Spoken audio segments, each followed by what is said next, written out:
Өзгөн районунан 20 баш жылкы жоголгон көргөн билгендерге чоң сүйүнчүсү бар. Ош облусунун Өзгөн районуна караштуу Сулуу Колот жайлоосунан 19 жылкы, бир кулуну менен бир үйүр жылкылар изделүүдө. Бул тууралуу YouTube каналга мал ээлери кабарлады. Жылкылар 2021 жылдын май айынын аягында жоголгон. Ошондон баштап издөөдө жүрөт. Буга чейин Сулуу Колот жайлоосунан көргөн билгендер болгон. Үйүр башкарган айгырдын өзгөчө белгилери тоору түстө. Маңдайында бармактай кашкасы бар.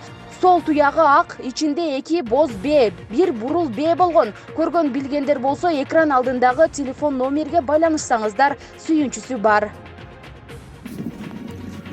Нургазым жерде 19 баш экен, ушунча экен да. 19 баштай экен. Айгырдын арканкы сол туягы ак экен. Чум тору экен. 2 көк бар экен.